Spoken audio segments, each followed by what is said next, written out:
Welcome back to another daily dose of history and the final daily dose for this week. In today's video, we're going to be talking about how our government was designed. And to do so, I thought I'd bring in an old pal. So, just how is our government designed? Perfectly balanced, as all things should be. Exactly. See, he gets it.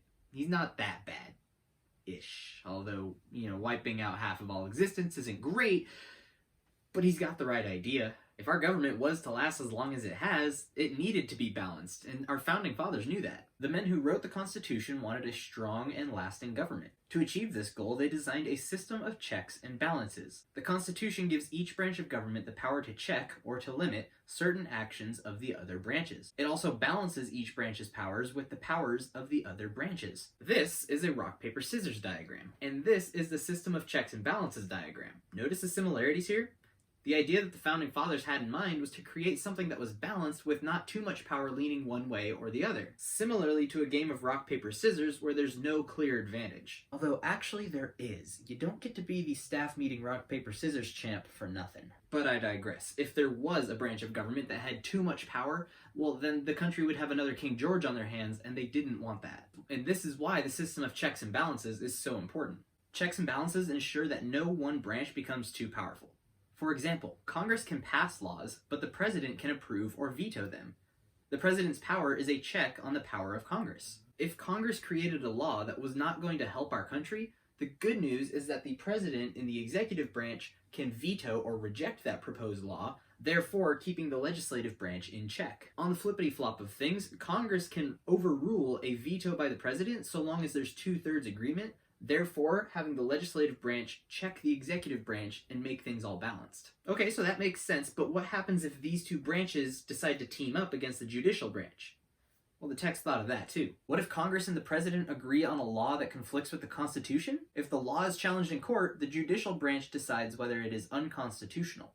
The court's power is a check on the power of the other two branches. Remember from yesterday's video that we said the judicial branch was sort of above the law because it's their job to fairly interpret what it's saying. So if this group decides that the legislative branch and executive branch are creating a law that's unconstitutional, then that's that, case closed. While it may seem like the judicial branch has more power in this instance, remember that it's the executive branch that chooses who gets to work there, and it's the legislative branch that affirms that selection by the president, therefore making these two branches in charge of that one, creating again another balance. And our text does a nice job of summing this all up for us. How are the powers of the different branches balanced? Suppose the president wants one thing and Congress wants another. Congress cannot make laws without the president's review, and the president needs Congress to pass the laws he or she wants. Their powers balance each other. Likewise, while the courts can declare laws unconstitutional, federal judges are appointed by the president with the approval of the Senate.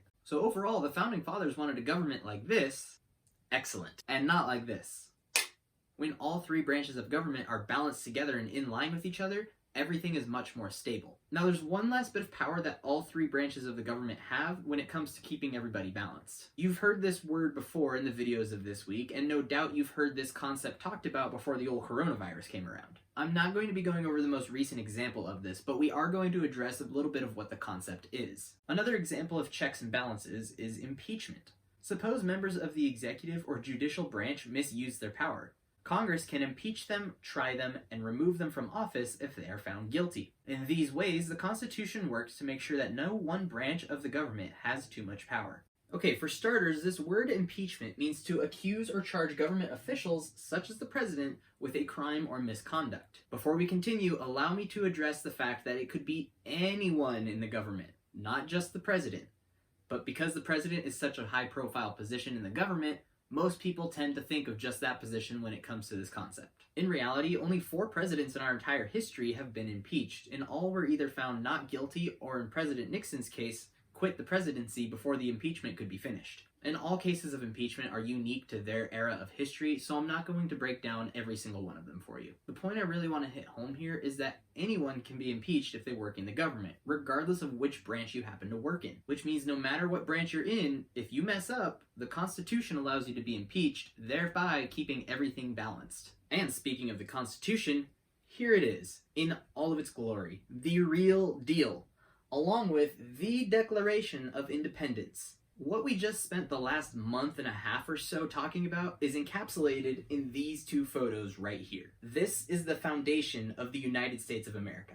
About 10 years ago, my family took a vacation to the East Coast in order to visit all the Revolutionary War sites. Washington, D.C., Boston, and Philadelphia for the most part. We even visited George Washington's house, Mount Vernon. Kinda nerdy sounding, I know. But once you visit those places and see those documents in person, it really does change your appreciation for the United States. So I encourage you, when you're able to, maybe it's 5 years, 10 years, maybe even 20 years, go and visit these places. Soak in the context of these things. Appreciate what they are, what you're looking at. You live in the United States, and without the things that we've spent online school learning about, things would be very different. Yes, there are problems throughout our history as a country, but what country doesn't have problems? All that to say is just don't live your life in one singular spot if you have the ability to go visit others. Broaden your mind, expand your horizons, go visit the United States. It has a lot more to teach you than just a textbook or your teacher making YouTube videos. There's so much more to our country than just El Cajon.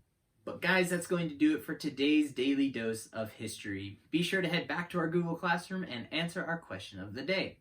And you may have noticed that there are no notes, but don't worry, I did not forget. Here's what we're going to do instead. If you're watching this on Thursday morning, then later today, the study guide for this chapter will be posted.